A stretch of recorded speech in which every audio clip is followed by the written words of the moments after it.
Indonesia, being the most populous Muslim country in the world, has had a strong Islamic influence in its past.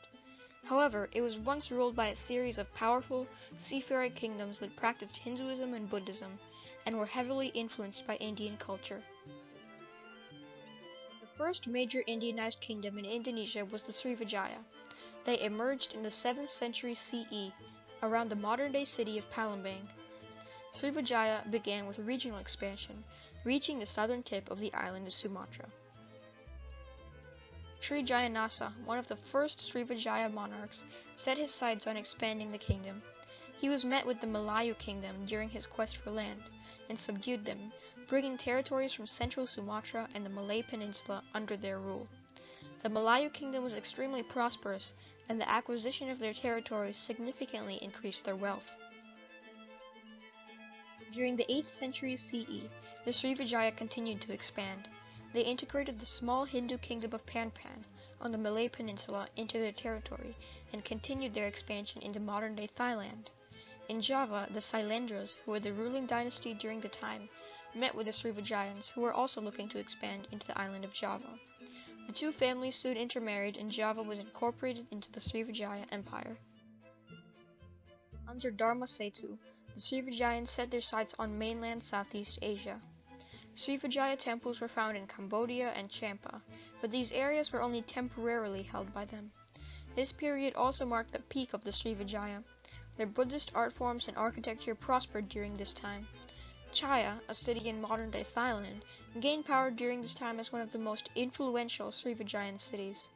Among the numerous Srivijayan sites, Borobudur in Java was likely the grandest, and it still stands today.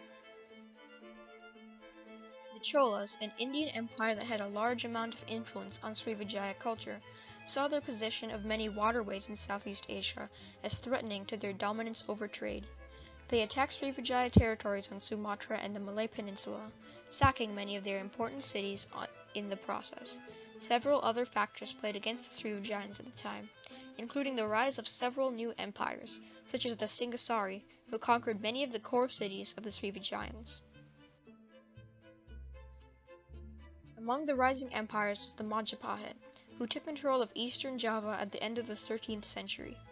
After Raden Wijaya, the first Majapahit king, married the princess of the Malayu kingdom, they gained its entire territory. The kingdom was initially faced with many challenges. Although they fended off the Mongol invasion of Java, there were various invasions from neighboring kingdoms, and leadership changes were often rough. However, this all changed during the reign of Hayam Wuruk. Hayam Wuruk would prove to be a revered monarch. His prime minister, Gajah Mada, assisted in his wide range of conquests and was also a noteworthy military leader. On their voyages, they would not militarily conquer the small empires they saw along the way, but rather they would incorporate them using money or gifts. These states that were subordinate, but yet still slightly independent from the Majapahit, were known as vassal states. Including their vassals, the Majapahit stretched from the island of Sumatra in the west to the western tip of New Guinea in the east, including the most important trading spot of the Spice Islands. However, since most of the territory was made up of vassal states, it can be debated whether these territories were actually a part of the empire. During this time, the Majapahit constructed many of the grand temples that still dot the islands of Indonesia today. The city of Trowulan in eastern Java hosts many important and well-preserved structures, as it was the capital of the Majapahit Empire. Although they are no longer used for religious purposes, many of the grand buildings still stand today at an archaeological site that bears the same name. Indonesian architecture today still takes a slight influence from the Majapahit style of building. After the deaths of Hayam Wuruk and Gajah Mada, the empire quickly fell into decline. A civil war occurred between the two people who claimed to be the heir to the throne, which led to an unstable leadership that followed. Further succession crises followed the deaths of the future kings. Later, the kingdom's capital was moved to Daha, or the modern-day city of Kediri in East Java.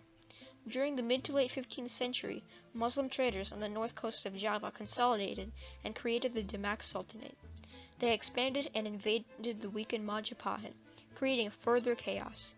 Several other Muslim states arose throughout the Indonesian archipelago, some of which are mapped here. Majapahit influence waned throughout the archipelago. Their territory continued to be lost to the Damak, and soon the Majapahit resistance became confined only to the city of Daha, or present-day Kediri. After several years of postponing the inevitable, the empire finally crumbled to the Damak, marking the end of the mighty Majapahit Empire. Most of the remaining people that still practice Majapahit traditions fled to the island of Bali, which still remains an enclave of Hinduism today. Despite their demise centuries ago, the Majapahit lives on today through the island of Bali and through the lasting influence on traditions, art, and architecture.